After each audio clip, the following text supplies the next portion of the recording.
For her 9-month shoot, we decided to take a little trip to the park.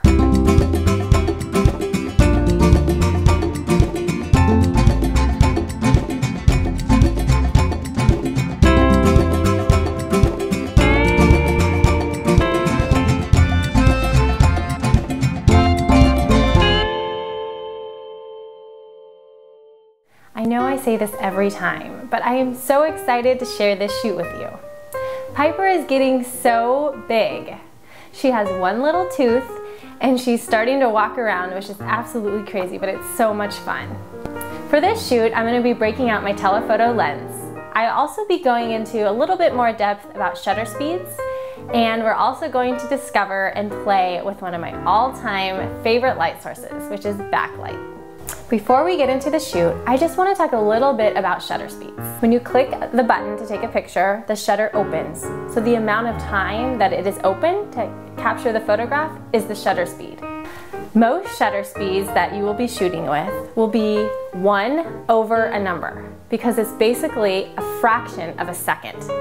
So you'll see shutter speeds such as 1 over 1/25, 1 over 500, and so on. A good starting point to find a shutter speed is you definitely want to have a shutter speed that is double the focal length of your lens. So if you're shooting with a 50mm, I would recommend shooting at least 1/100th of a second.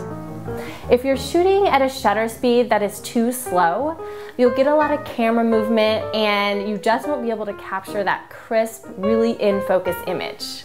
The longer your lens is, the faster your shutter speed needs to be. However, because most of us are shooting people, babies, kids, families, whatever it may be, I really don't like to shoot any slower than 1/250th of a second. Because a lot of times if you're shooting slower than that, you won't be able to freeze just the natural movements that people have, blinking, swaying, whatever it may be. So just to be safe, I like to start at 1/250th of a second and get faster from there if I need to. And because we're going to be at the park, there's going to be a lot of swinging and a lot of action. So I'm going to talk about different shutter speeds that I use to freeze action. Piper loves to swing, and I think most babies do, and I knew this would be the perfect thing to do to get those natural smiles and giggles, and I knew she would have so much fun. And it's actually something that we do a lot, so that's another reason why I wanted to document it. Yeah. So for these shots, I was shooting with a telephoto lens. And I know probably like most of you, I actually didn't have a Nikon 70-200 2.8 lens. So what I did is I went down to my local camera store and I rented one. I highly recommend doing this. It's so much fun to just have a lens for a couple days to play with. You don't have to spend the thousands of dollars on it, and you can really see what it feels like to have a really nice lens. Parks can be crowded. There's a lot going on. There's a lot of kids and babies and, people running around. So a telephoto lens really gives you the freedom to kind of step back and let the action, kind of unfold before you. And you're able to really just zoom in on your subject. You can take away all the clutter, you can crop out people, and you can really just focus on your subject. I shot the entire time at 2.8. I've been using just the standard zoom lens for the Nikon, and it didn't give me a lot of freedom and ability to, shoot really wide. I think as wide as I could shoot was 4.0. So when I finally got a lens that was 2.8, I really took advantage of it. And I highly recommend, if you do rent a lens that's 2.8 or 1.2 or whatever it is, don't be afraid to really utilize that f-stop and really learn.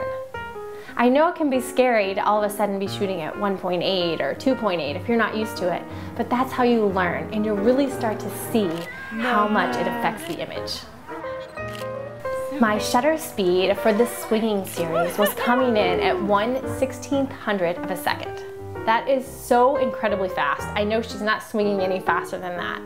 It's just a blink of an eye. But I knew that I wanted as much cushion as I could get. What the telephoto lens does is it allows you to get it further away from your subject. The further away from your subject that you are, the more you can blur the background behind them.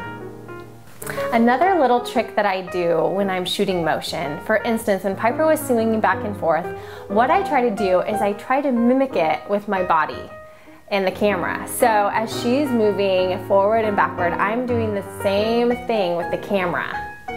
And what happens is when she reaches the height of that swing, or she reaches, you know, the furthest part of her swing, I can catch her in that split second where she kind of stops for a moment. So as she swings back, I click, click, click, and I just keep doing that until I get the shot that I want.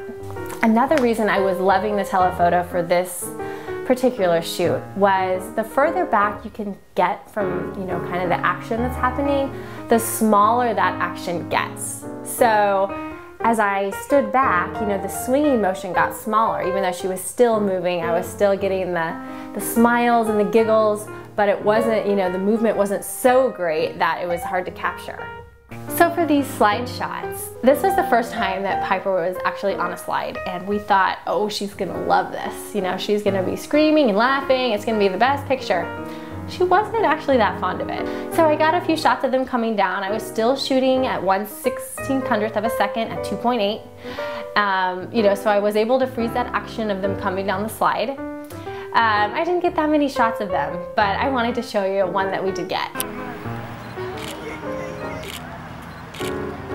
I absolutely adore these grandparent shots that we got. I'm always trying to incorporate things that we really do in our everyday life, and I want to incorporate people that we love, because it really just takes the image kind of to another emotional level. And you know, I really want Piper to be able to look back someday and remember this time that she had with her grandparents, because she's probably not, you know, actually going to remember it, but I want her to be able to see it. Another reason I absolutely love these series of shots is I found the perfect backlight. Backlight is one of those things I'm always looking for. I really feel like it takes images kind of to another level. I love the way the backlight highlights, you know, kind of gives them a halo. It's a very angelic, soft, just very emotional feel to the image. When I'm trying to find the perfect backlight, I don't want light that's coming directly into my camera lens. So I definitely want the light coming in a little bit higher than my lens, because if it shoots right into the lens, you have a whole world of problems to worry about. So the light that was coming in behind them was coming through some trees, and so it was really soft, and it just kind of laid right on top of them. So the light on their face actually didn't change at all from the previous spot where I was on the swings. So I left my exposure the same. So the highlight that was hitting their head blew out, and that's what created the really high key effect. And that is why I really recommend shooting in manual. If I was shooting in program mode or aperture priority, what would have happened is the camera would have taken into effect the highlight that was hitting their head, and their faces would have turned out dark. So always shoot in manual if you can. You have so much more control of the image.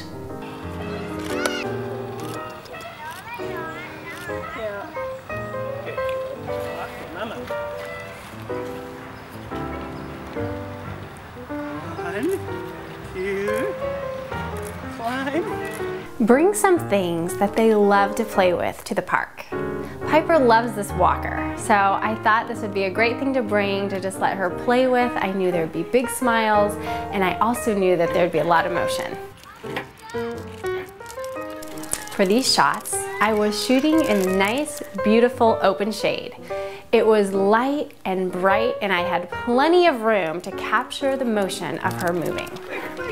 I love being able to freeze in time those tiny little steps. My shutter speed for this portion came in at 1/1250th of a second.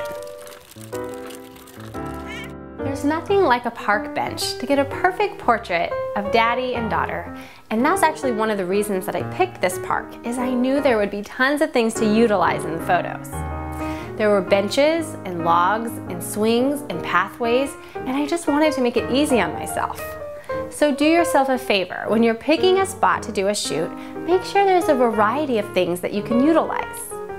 This helps create so many more images, it gives you variety, and you don't have to work that hard to get it. Here's the doggy. Where's the Mama? Where is Mama?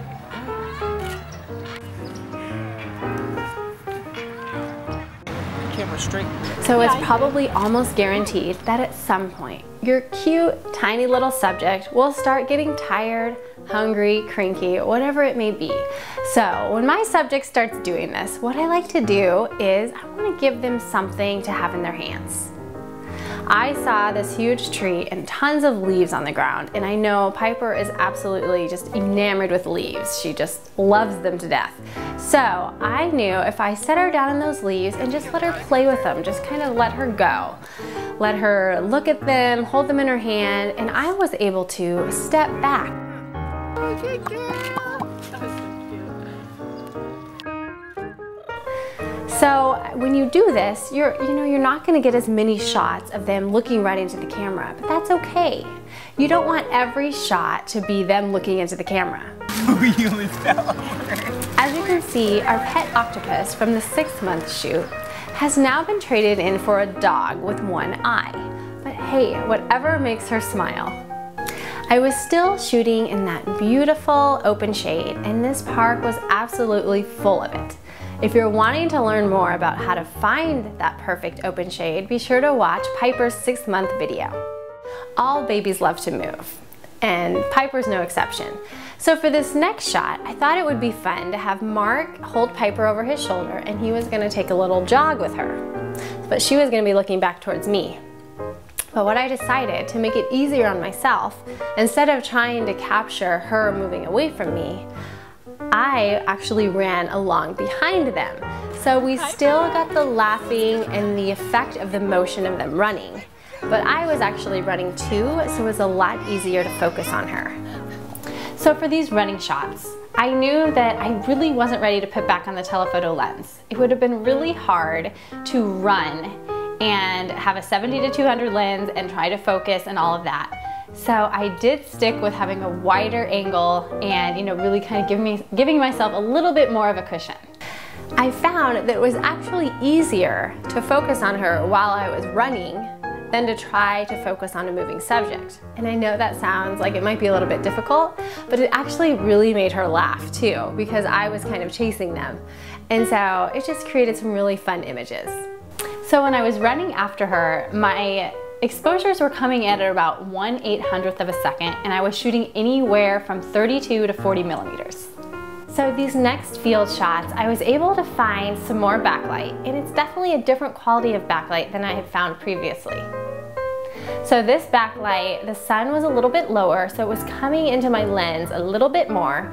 So you can kind of see it floods the photo just a little bit. Usually if I have, kind of like a direct backlight, I would want it to be a little bit of a softer light, like a sunset light, or early morning light, something like that. This was pretty harsh, just daylight, sun. So you can kind of see the effect that it has on the image. You know what, you're probably gonna take some images that aren't that great. I do it all the time. How will you ever know the gems if you don't take some bad ones in the mix? It really just helps you learn, and it helps you to really know what a good photograph is.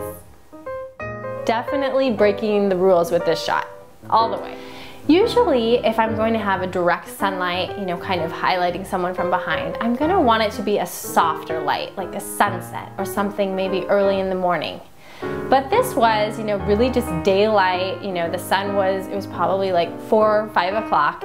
The sun was still pretty strong, and you can kind of see that in the image. So maybe this wasn't my all-time favorite image and, my all-time favorite lighting, but I wanted to show you what it looked like.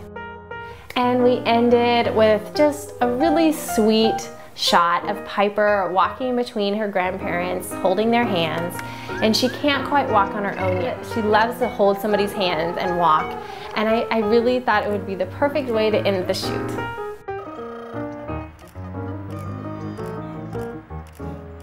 So I just want to summarize what we learned today.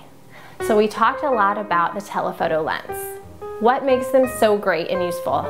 Number one thing, they're great for crowded places. They're easy to zoom in. You can, eliminate a lot of clutter. You can cut out people. They're great for parks, beaches, places where you actually have room to get back and, can really zoom in on your subject. It allows you to really blur the background. The further you are from your subject, the more background blur you can get. It also really allows you to capture motion, because what it does is when you're moving back from your subject, the motion becomes smaller and it becomes less of an issue and it becomes easier to capture. We also talked about shutter speeds. Remember, you want to make sure that your shutter speed is at least double the amount of the focal length of your lens. So if you're shooting a 200 millimeter, you want to definitely be shooting at least 1/400th of a second. This will help ensure that you don't have camera movement and you'll just get a nice, crisp image. When you're shooting people, babies, families, kids, whatever it may be, I really recommend starting at least at 1/250th of a second and getting faster from there if you need to. When shooting and capturing motion, the faster the shutter speed, the better. We also discovered some backlight in this series, which is so fabulous. Remember, when you're trying to find the perfect backlight, you don't want the light coming directly into your lens. It will cause a world of problems. So try to find backlight that's just a little bit higher than the camera lens. Try to find a naturally diffused backlight if you can. Light is so beautiful, sifting through trees or clouds or something that will soften the nature of the light. If you can't, if you're shooting with a direct sunlight behind somebody, try to make sure that it's a softer direct sunlight, like sunset. Remember, when you're shooting backlight, even though there's a strong highlight on the head or behind them, always expose for the face. And so that goes directly into my next point. Shooting in manual will make this so much easier on you. It gives you the control and the freedom that you need to make the images that you want to make.